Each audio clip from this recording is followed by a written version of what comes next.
ಬನ್ನಿ, ಇವತ್ತಿನ ಈ ವಿಶ್ಲೇಷಣೆಯಲ್ಲಿ ಒಂದು ಅಚ್ಚರಿಯ ವಿಷಯದ ಬಗ್ಗೆ ಆಳವಾಗಿ ತಿಳಿಯೋಣ. ಹೊರನೋಟಕ್ಕೆ ಸಂಪೂರ್ಣ ಆರೋಗ್ಯಕರವಾಗಿ ಕಾಣುವ ಜನರ ದೇಹದಲ್ಲಿಯೂ ಇಂದು ಅತ್ಯಂತ ಅಗತ್ಯವಾದ ಪೋಷಕಾಂಶಗಳ ತೀವ್ರ ಕೊರತೆ ಎದುರಾಗ್ತಿದೆ. ನಮ್ಮಲ್ಲಿ ಸಾಕಷ್ಟು ಆಹಾರ ಸೌಲಭ್ಯಗಳಿದ್ರೂ ಈ ಕೊರತೆ ಯಾಕೆ ಉಂಟಾಗ್ತಿದೆ ಅನ್ನೋದು ನಿಜಕ್ಕೂ ಒಂದು ದೊಡ್ಡ ರಹಸ್ಯ. ಈ ವಿಟಮಿನ್ ಪ್ಯಾರಡಾಕ್ಸ್ ಅಥವಾ ವಿಟಮಿನ್ ವಿರೋಧಾಭಾಸದ ಹಿಂದಿರುವ ಅಸಲಿ ಕಥೆ ಏನು ಅಂತ ಇವತ್ತು ಬಿಡಿಸಿ ನೋಡೋಣ. ಈ ಆಘಾತಕಾರಿ ಅಂಕಿಅಂಶಗಳನ್ನು ಒಮ್ಮೆ ಗಮನಿಸಿ. ಭಾರತದಂತಹ ದೇಶದಲ್ಲಿ ವರ್ಷದಲ್ಲಿ ಬರೋಬ್ಬರಿ 300 ದಿನಗಳ ಕಾಲ ಪ್ರಖರವಾದ ಸೂರ್ಯನ ಬೆಳಕು ಇರುತ್ತೆ. ಆದರೂ ಇಲ್ಲಿನ ಜನಸಂಖ್ಯೆಯ 76% ಜನರು ವಿಟಮಿನ್ ಡಿ ಕೊರತೆಯಿಂದ ಬಳಲುತ್ತಿದ್ದಾರೆ. ಅಂದ್ರೆ ಇಷ್ಟು ಹೇರಳವಾದ ಸೂರ್ಯನ ಬೆಳಕಿದ್ರೂ ನಮ್ಮ ದೇಹಕ್ಕೆ ಅತ್ಯಗತ್ಯವಾದ ಈ ವಿಟಮಿನ್ ಸಿಗುತ್ತಿಲ್ಲ ಅನ್ನೋದು ನಿಜಕ್ಕೂ ಒಂದು ಗಂಭೀರವಾದ ಹಾಗೂ ಆತಂಕಕಾರಿ ವಿಚಾರ ಅಲ್ವಾ? ಬರೀ ವಿಟಮಿನ್ ಡಿ ಮಾತ್ರ ಅಲ್ಲ, ಈ ವಿರೋಧಾಭಾಸ ಇನ್ನೂ ಆಳವಾಗಿದೆ. ಅದೇ ವಿಟಮಿನ್ ಬಿ12 ಅಥವಾ ಬಿ12 ಸಮಸ್ಯೆ. ಮಾಂಸಾಹಾರದಲ್ಲಿ ವಿಟಮಿನ್ ಬಿ12 ಯಥೇಚ್ಛವಾಗಿ ಇರುತ್ತೆ ಅಂತ ವಿಜ್ಞಾನ ಹೇಳುತ್ತೆ. ಆದರೆ ಇಲ್ಲಿ ದಿಗ್ಭ್ರಮೆಗೊಳಿಸುವ ವಿಚಾರ ಏನಪ್ಪಾ ಅಂದ್ರೆ, ಮಾಂಸಾಹಾರಿಗಳ ಪೈಕಿ 60% ಜನರಲ್ಲಿಯೂ ಈ ಬಿ12 ಕೊರತೆ ಎದ್ದು ಕಾಣುತ್ತಿದೆ. ಇಷ್ಟು ಹೇರಳವಾಗಿ ಸೂರ್ಯನ ಬೆಳಕು ಮತ್ತು ಪೋಷಕಾಂಶಯುಕ್ತ ಆಹಾರವಿದ್ರೂ ಈ ಮಟ್ಟದ ಕೊರತೆಗಳು ಹೇಗೆ ಸಾಧ್ಯ? ಭಾಗ 1: ಬಿ12 ರಹಸ್ಯ ಮತ್ತು ನಮ್ಮೊಳಗಿರುವ ಗುಪ್ತ ಶತ್ರುಗಳು.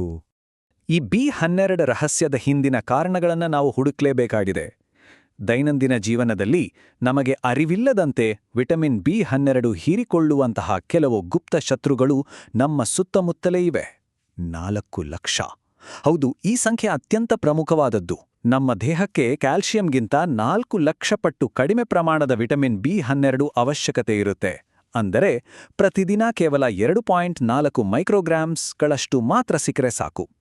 ಇಷ್ಟು ಸಣ್ಣ ಪ್ರಮಾಣದ ಅಗತ್ಯವಿದ್ರೂ ಕೊರತೆ ಉಂಟಾಗ್ತಿದೆಯಂದ್ರೆ ಸಮಸ್ಯೆ ಇರೋದು ನಾವು ಸೇವಿಸುವ ಆಹಾರದ ಪ್ರಮಾಣದಲ್ಲಿ ಅಲ್ಲ, ಬದಲಾಗಿ ನಮ್ಮ ಜೀರ್ಣಾಂಗ ವ್ಯವಸ್ಥೆ ಆ ಪೋಷಕಾಂಶವನ್ನು ಹೀರಿಕೊಳ್ಳುವ ಪ್ರಕ್ರಿಯೆಯಲ್ಲಿ ಸಂಪೂರ್ಣವಾಗಿ ವಿಫಲವಾಗ್ತಿದೆ ಅಂತ ಅರ್ಥ. ಹಾಗಾದ್ರೆ ಬಿ12 ಹೀರಿಕೊಳ್ಳುವಿಕೆಯನ್ನು ತಡೆಯುತ್ತಿರುವ ಆ ಪ್ರಮುಖ ಅಂಶಗಳು ಯಾವುವು? ಅವು ನಮ್ಮ ಆಧುನಿಕ ಜೀವನ ಶೈಲಿಯಲ್ಲೇ ಅಡಗಿವೆ. ಆಮ್ಲೀಯತೆ ಅಥವಾ ಅಸಿಡಿಟಿ ಕಡಿಮೆ ಮಾಡಲು ಬಳಸುವ ಆಂಟಾಸಿಡ್ಗಳು ನಮ್ಮ ಹೊಟ್ಟೆಯ ನೈಸರ್ಗಿಕ ಆಮ್ಲವನ್ನೇ ದುರ್ಬಲಗೊಳಿಸುತ್ತವೆ. ಇದರಿಂದ ಬಿ12 ಹೀರಿಕೊಳ್ಳುವುದು ಅಸಾಧ್ಯವಾಗುತ್ತೆ. ಹಾಗೆಯೇ ಮಧುಮೇಹಕ್ಕೆ ಬಳಸುವ ಮೆಟ್ಫಾರ್ಮಿನ್ ಮಾತ್ರೆಗಳು, ಖನಿಜಾಂಶಗಳೇ ಇಲ್ಲದ ಆರೋ ನೀರು ಮತ್ತು ಕರುಳಿನ ಆರೋಗ್ಯಕ್ಕೆ ಬೇಕಾದ ನಾರಿನಂಶ ಅಂದರೆ ಫೈಬರ್ ಕೊರತೆ, ಇವೆಲ್ಲವೂ ಈ ಸಮಸ್ಯೆಯನ್ನು ಮತ್ತಷ್ಟು ಬಿಗಡಾಯಿಸುತ್ತವೆ. ಇಲ್ಲಿನ ಅತ್ಯಂತ ನಿರ್ಣಾಯಕ ಅಂಶವನ್ನು ಗಮನಿಸಬೇಕು. ಗುಜರಾತ್ನ ಬರೋಡಾ ಮೆಡಿಕಲ್ ಕಾಲೇಜಿನ ಒಂದು ಸಂಶೋಧನೆಯ ಪ್ರಕಾರ ಅತಿ ಹೆಚ್ಚು ಫಿಲ್ಟರ್ ಮಾಡಿದ ಆರ್ಒ ನೀರು ಕುಡಿಯುವವರಲ್ಲಿ ಬಿ12 ಕೊರತೆಯ ಅಪಾಯವು ಸಾಮಾನ್ಯ ನೀರು ಕುಡಿಯುವವರಿಗಿಂತ 3.5 ಪಟ್ಟು ಹೆಚ್ಚಾಗಿರುತ್ತದೆ. ಅಚ್ಚರಿಯಾಯಿತು ಅಲ್ವಾ?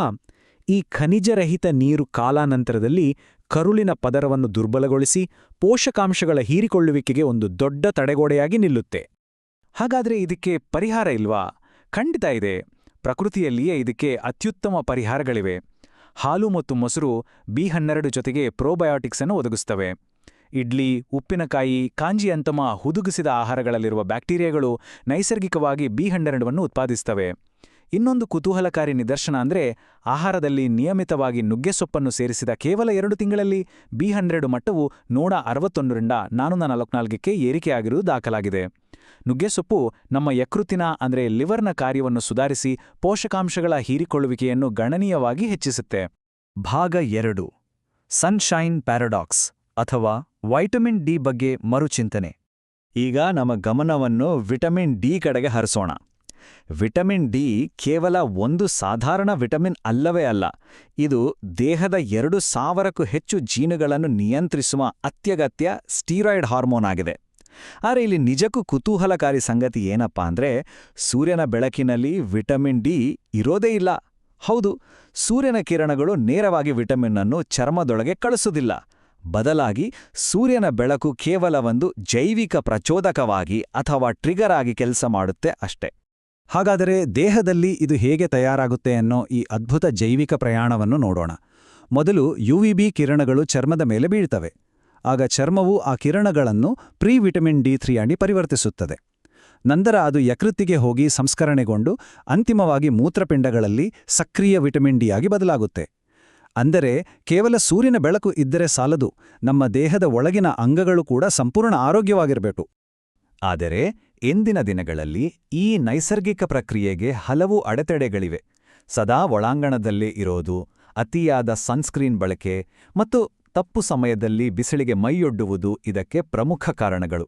ಇದರ ಜೊತೆಗೆ ನಮ್ಮ ಭಾರತೀಯರ ಚರ್ಮದಲ್ಲಿ ಮೆಲನಿನ್ ಅಂಶ ಹೆಚ್ಚಿರುತ್ತೆ. ಇದು ನೈಸರ್ಗಿಕ ಬ್ಲಾಕರ್ ಆಗಿ ಕೆಲಸ ಮಾಡುತ್ತೆ. ಚಿಕಾಗೋ ವಿಶ್ವವಿದ್ಯಾಲಯದ ಅಧ್ಯಯನದ ಪ್ರಕಾರ ಬೆಳ್ಳಗಿರುವ ಚರ್ಮ ಕೇವಲ 15 ನಿಮಿಷಗಳಲ್ಲಿ ಉತ್ಪಾದಿಸುವ ವಿಟಮಿನ್ ಡಿಯನ್ನು ಗಾಢ ಬಣ್ಣದ ಚರ್ಮವು ಉತ್ಪಾದಿಸಲು ಸುಮಾರು 45 ನಿಮಿಷಗಳೇ ಬೇಕಾಗುತ್ತೆ. ಬಿಸಿಲಿಗೆ ಒಡ್ಡಿಕೊಳ್ಳಲು ಸರಿಯಾದ ಸಮಯವನ್ನು ಕಂಡುಕೊಳ್ಳಲು ಡಾಕ್ಟರ್ ಮೈಕೆಲ್ ಹೋಲಿಕ್ ಅವರ ಒಂದು ಅದ್ಭುತವಾದ ನೆರಳಿನ ನಿಯಮ ಅಥವಾ ಶ್ಯಾಡೋ ರೂಲ್ ಬಹಳ ಉಪಯುಕ್ತವಾಗಿದೆ. ನಾವು ಬಿಸಿಲಿನಲ್ಲಿ ನಿಂತಾಗ ಬೀಳುವ ನಮ್ಮ ನೆರಳು ನಮ್ಮ ಎತ್ತರಕ್ಕಿಂತ ಉದ್ದವಿದ್ದರೆ ಆ ಸಮಯದಲ್ಲಿ ವಿಟಮಿನ್ ಡಿ ಉತ್ಪಾದನೆ ತುಂಬಾ ನಿಧಾನವಾಗಿ ಆಗ್ತಿದೆ ಎಂದರ್ಥ. ಅದೇ ನೆರಳು ನಮ್ಮ ಎತ್ತರಕ್ಕಿಂತ ಚಿಕ್ಕದಾಗಿದ್ದರೆ ಆಗ ನಮ್ಮ ದೇಹವು ವಿಟಮಿನ್ ಡಿಯನ್ನು ಅತ್ಯಂತ ವೇಗವಾಗಿ ಉತ್ಪಾದಿಸುತ್ತಿದೆ ಅಂತ ನಾವು ಸುಲಭವಾಗಿ ಅರ್ಥೈಸಿಕೊಳ್ಳಬಹುದು. ತಿರುಪತಿಯಲ್ಲಿ ನಡೆದ ಒಂದು ಅಧ್ಯಯನ ಈ ವಿಷಯವನ್ನು ಮತ್ತಷ್ಟು ಸ್ಪಷ್ಟವಾಗಿ ವಿವರಿಸುತ್ತೆ. ಬೆಳಿಗ್ಗೆ 9 ಗಂಟೆಗೆ ಸೂರ್ಯನಿಗೆ ಒಡ್ಡಿಕೊಂಡಾಗ ಕೇವಲ 3.4% ವಿಟಮಿನ್ ಡಿ ಉತ್ಪಾದನೆಯಾಗುತ್ತೆ. ಅದೇ ಮಧ್ಯಾಹ್ನ 1 ಗಂಟೆಯ ಸಮಯದಲ್ಲಿ ಈ ದರ ನೇರವಾಗಿ 16%ಕ್ಕೆ ಏರುತ್ತೆ. ಅಂದ್ರೆ ಬೆಳಗ್ಗೆ 50 ನಿಮಿಷ ಬಿಸಿಲಿನಲ್ಲಿ ಕೂರುವುದಕ್ಕಿಂತ ಮಧ್ಯಾಹ್ನ 1 ಗಂಟೆಗೆ ಕೇವಲ 10 ನಿಮಿಷ ಬಿಸಿಲಿನ ಹೋದ್ರೆ ಅತ್ಯಂತ ದಕ್ಷವಾಗಿ ವಿಟಮಿನ್ ಡಿ ಲಭ್ಯವಾಗುತ್ತೆ. ಗರಿಷ್ಠ ಹೀರಿಕೊಳ್ಳುವಿಕೆಗಾಗಿ ಆಯುರ್ವೇದ ಮತ್ತು ಆಧುನಿಕ ವಿಜ್ಞಾನ ಎರಡೂ ನೀಡುವ ಸರಳ ಸೂತ್ರಗಳನ್ನ ನೋಡೋಣ. ತೆಳುವಾದ ಬಿಳಿಯ ಹತ್ತಿಯ ಬಟ್ಟೆಗಳನ್ನು ಧರಿಸುವುದು ಮತ್ತು ಬೆನ್ನಿಗೆ ಹಾಗೂ ಹೊಕ್ಕುಳಿನ ಭಾಗಕ್ಕೆ ಬಿಸಿಲು ಬೀಳುವಂತೆ ಮಾಡುವುದು ಬಹಳ ಉತ್ತಮ. ಭಾರತೀಯರ ಸೀರೆ ಮತ್ತು ತೆಳುವಾದ ಹತ್ತಿಯ ಬಟ್ಟೆಗಳು ಯುವಿಬಿ ಕಿರಣಗಳನ್ನು ಸುಲಭವಾಗಿ ಒಳಬಿಡುತ್ತವೆ ಅನ್ನೋದನ್ನ ಸ್ವೀಡಿಷ್ ಮತ್ತು ಡ್ಯಾನಿಷ್ ಸಂಶೋಧನೆಗಳು ಪುಷ್ಟೀಕರಿಸಿದೆ. ಬೆಳಗ್ಗೆ 10 ರಿಂದ ಮಧ್ಯಾಹ್ನ 2 ಗಂಟೆಯ ನಡುವೆ ವಾರದಲ್ಲಿ 3 ರಿಂದ 4 ದಿನ ಕೇವಲ 15 ರಿಂದ 20 ನಿಮಿಷ ಬಿಸಿಲಿಗೆ ಹೋದ್ರೆ ಸಾಕಷ್ಟು ಪ್ರಯೋಜನ ಸಿಗುತ್ತೆ. ಸೂರ್ಯನ ಬೆಳಕಿನಿಂದ ದೂರವಿರುವುದು ಎಷ್ಟು ಅಪಾಯಕಾರಿ ಎಂದರೆ ಸ್ವೀಡನ್ನಲ್ಲಿ 30,000 ಮಹಿಳೆಯರ ಮೇಲೆ ಸತತ 20 ವರ್ಷಗಳ ಕಾಲ ನಡೆಸಿದ ಅಧ್ಯಯನವೊಂದು ಒಂದು ಬೆಚ್ಚಿ ಬೀಳಿಸುವ ಸತ್ಯವನ್ನು ಹೊರಹಾಕಿದೆ. ಸೂರ್ಯನ ಬೆಳಕಿನ ಸಂಪೂರ್ಣವಾಗಿ ತಪ್ಪಿಸುವುದು ಸತತವಾಗಿ ಧೂಮಪಾನ ಮಾಡುವುದಕ್ಕೆ ಸಮಾನವಾದ ಸಾವಿನ ಅಪಾಯವನ್ನು ಹೊಂದಿರುತ್ತೆ. ಹಾಗಾಗಿ ಸುರಕ್ಷಿತವಾಗಿ ಬಿಸಿಲಿಗೆ ಒಡ್ಡಿಕೊಳ್ಳುವುದು ಒಟ್ಟಾರೆ ಆರೋಗ್ಯಕ್ಕೆ ಅತ್ಯಂತ ನಿರ್ಣಾಯಕವಾಗಿದೆ. ಭಾಗ 3 ಮಶ್ರೂಮ್ ಹ್ಯಾಕ್, ಬಿಸಿಲಿಗೆ ಹೋಗಲಾಗದವರಿಗೆ ಒಂದು ಪರ್ಯಾಯ ಮಾರ್ಗ. ಹಗಲಿನಲ್ಲಿ ನೇರವಾಗಿ ಸೂರ್ಯನ ಬೆಳಕಿಗೆ ಹೋಗಲು ದೈಹಿಕವಾಗಿ ಸಾಧ್ಯವೇ ಆಗದ ವ್ಯಕ್ತಿಗಳಿಗೆ ಒಂದು ಅತ್ಯದ್ಭುತವಾದ ಆಹಾರ ಆಧಾರಿತ ಪರ್ಯಾಯ ಮಾರ್ಗ ಇಲ್ಲಿದೆ. ಮಾನವನ ಚರ್ಮ ಮತ್ತು ಅಣಬೆಗಳ ಅಂದ್ರೆ ಮಶ್ರೂಮ್ಗಳ ನಡುವೆ ಇರುವ ಆಶ್ಚರ್ಯ ಜೈವಿಕ ಹೋಲಿಕೆಯನ್ನು ಇದು ತೋರಿಸುತ್ತೆ.